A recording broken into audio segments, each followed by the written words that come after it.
अस्सलाम वालेकुम, जय हिंद। This is Naziya Katoch.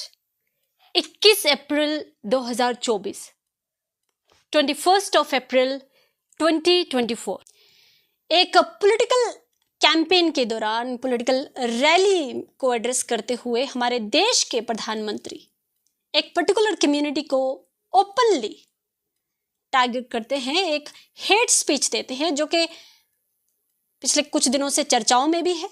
हम सब ने उस स्पीच को सुना होगा। कितना ज़्यादा एम्बैरेसिंग, कितना ज़्यादा इंसल्टिंग फील हो रहा है कि एक देश के प्रधानमंत्री की तरफ से ऐसे शब्दों का प्रयोग किया जा रहा है। और हिंदुस्तान की हिस्ट्री में पहले ऐसे प्रधानमंत्री होंगे जो इतने ओपनली हेट स्पीच दे रहे हैं एक रैली को एड्रेस करते हुए। और पॉलिटिकल कैंपेन में, पॉलिटिकल रैलीज में इस तरह से जो डिस्क्रिमिनेशन है, इस तरह का जो भेदभाव है on the basis of caste, religion, creed, region, ये हिंदुस्तान के संविधान के रूल्स एंड रेगुलेशन के अगेंस्ट है, कॉन्स्टिट्यूशन के लॉज का वायलेशन है।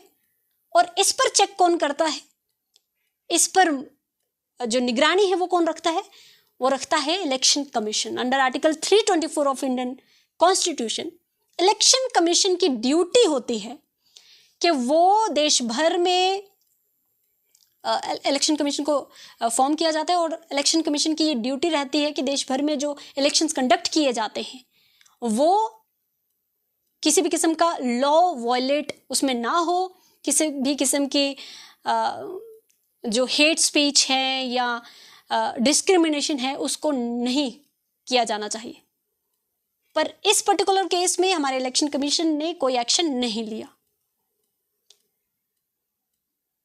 पर प्रधानमंत्री का इस तरह से एक कम्युनिटी को विलिफाई करना किस हद तक सही है? मैं आप सभी से पूछना चाहूंगी। आज आप लोग ये सोच रहे होंगे कि हाँ, एक ही कम्युनिटी के बारे में तो बोला है, मुस्लिम्स के बारे में तो बोला है, क्या फर्क पड़ता है? पर फर्क पड़ता है, बहुत बड़ा फर्क पड़ता है। देश के प्रधानमंत्री की तरफ से इस तरह की लैंग्वेज का इस्तेमाल करना, इन्फिल्ट्रेटर्स, घुसपैठिए, मुस्लिम्स को इस तरह से एड्रेस किया जा रहा है। ये आपकी नजर में मुस्लिम्स होते हैं? वो मुस्लिम्स जिन्होंने इस देश के लिए कितनी कुर्बानियां दी, वो Muslims who have fight for the nation, who have sacrificed their lives for the sake of their country during the independence struggle. They have equally contributed. They have fought for the nation.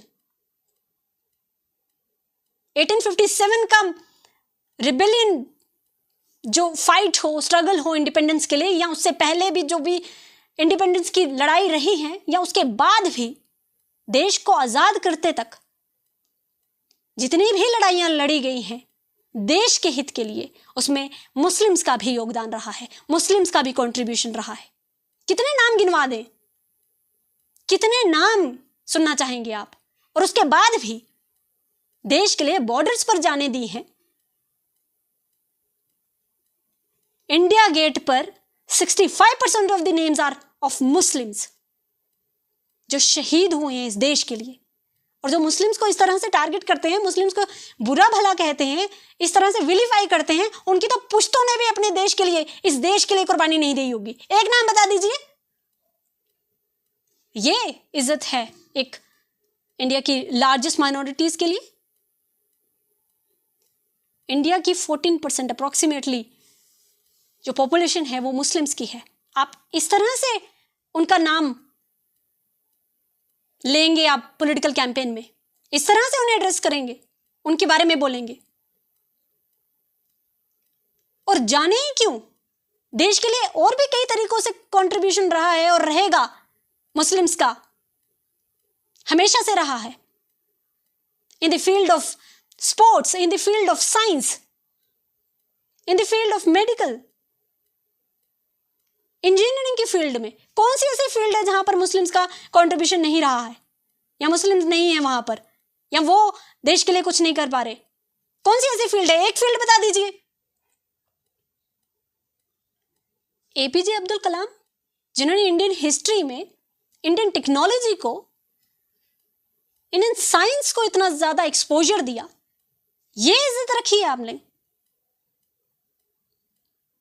और ये rally के दौरान कहना, एक manifesto के बारे में बताना, और वो भी झूठ, इतना बड़ा झूठ। मनमोहन सिंह जी के एक स्टेटमेंट को, एक बयान को इस तरह से तोड़ मरोड़ कर लोगों के सामने पेश करना, क्या ये शोभा देता है किसी भी देश के प्रधानमंत्री को कि इतना बड़ा झूठ वो रैली में ओपनली बोल रहे हैं? मनमोहन सिंह जी के 2006 का जो बयान, जो स्टेटमेंट रहा है जिसमें ये जिक्र किया गया है, वो स्टेटमेंट मैंने पूरी तरह से सुना है। उसमें कहीं पर भी ये मेंशन नहीं किया गया है कि देश की संपत्ति पे सबसे पहला हक मुस्लिम्स का रहेगा। हक मतलब राइट, क्लेम मतलब दावा, इसमें बहुत फर्क है। क्लेम की बात की गई है माइनॉरिटीज के लिए, उसमें schedule caste, schedule tribes, OBCs, children, women, इन सबको इंक्लूड किया गया है। स्टेटमेंट आप सभी को यूट्यूब में मिल जाएगा या बाकी सोर्सेस से भी वो अवेलेबल है, आप खुद सुनिएगा और फिर डिसाइड कीजिएगा क्या कहीं पर भी किसी भी मैनिफेस्टो में इसका जिक्र किया गया है, जिस तरह से प्रधानमंत्री मोदी जी वहां पर बयान में बोल रहे हैं, भाषण में बोल रहे हैं।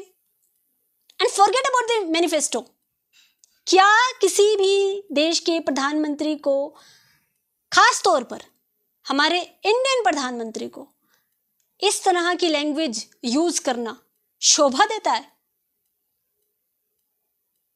ये सबसे बड़ा सवाल है। आप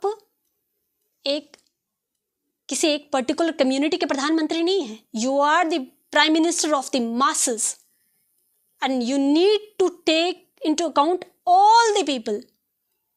किसी भी किस्म का भेदभाव, डिस्क्रिमिनेशन आप नहीं कर सकते। You yourself are violating constitution of India, जिसकी कसम खाकर, जिसकी शपथ खाकर आप उस पद पर हैं, उस पोजीशन पर हैं, उस चेयर पर बैठे हैं। हमारे कॉन्स्टिट्यूशन में ये कहीं नहीं लिखा है कि किसी भी किस्म का भेदभाव जो है वो देश के, देशवासियों के साथ होना चाहिए। आप उसे ओपनली वायलेट कर रहे हैं। This is how you are going to jeopardize our nation's unity. आप इस तरह से देश की यूनिटी को बरकरार रख पाएंगे? नहीं, इस तरह से पॉसिबल नहीं है। आप ऑलरेडी जो प्रोपेगेंडाज जो स्प्रेड किए जा रहे हैं थ्रू व्हाट्सएप यूनिवर्सिटीज या थ्रू अदर प्लेटफॉर्म्स, जो नेगेटिविटी या जो ऐसे नैरेटिव्स जो हैं वो सेट किए जा रहे हैं अबाउट वन पर्टिकुलर कम्युनिटी, आप उस नफरत को और ज्यादा इग्नाइट करने की कोशिश कर रहे हैं थ्रू योर भाषण्स, through your statements. Is this how you are going to win the elections? और इससे यह भी साबित होता है कि you have nothing to show to the people, to the public. आपके पास कोई काम नहीं है दिखाने को। अगर होता तो आप इस तरह से हेट स्पीच नहीं दे रहे होते। You would have, you must have, आपको वैसी चीजें गिनवाने की जरूरत पड़ती कि आपने जो कर रखा है, whatever work you have done for the country, for the people, you would have chosen that to show, to mention. पर नहीं किया हो तो बोलते ना आप। काम क्यों नहीं गिनवाए आपने पिछले 10 सालों के? आपने ये क्यों नहीं कहा that I have done so many things for the country? क्यों नहीं कहा? क्योंकि नहीं किया है। You yourself no.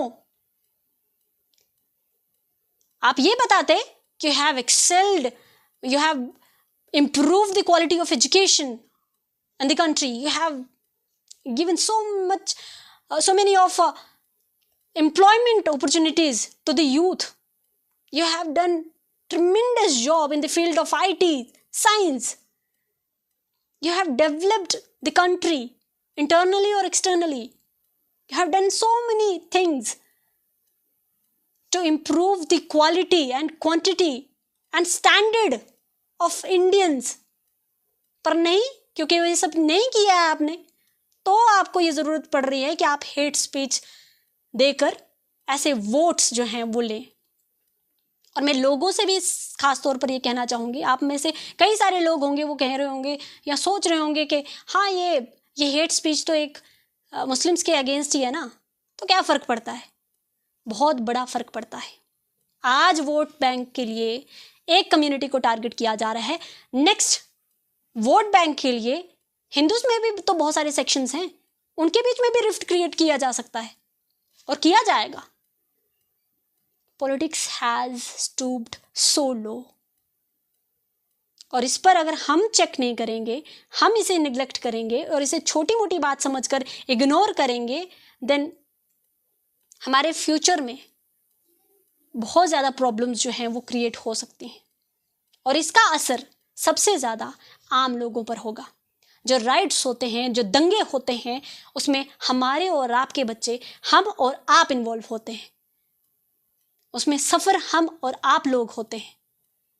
इसमें कोई नेता, ये बड़े बड़े चेयर्स पे, ये पोजीशंस पर बैठे हुए, ये पोजीशंस होल्ड करते हुए लोग इसका शिकार नहीं होते। ये आपको भी पता है।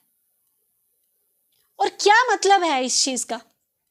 क्या आप लोगों की संपत्ति को एक पर्टिकुलर कम्युनिटी को दे दिया जाएगा, जबकि ये किसी मैनिफेस्टो में where it has been written, कहां पे लिखा गया है? कहीं नहीं लिखा।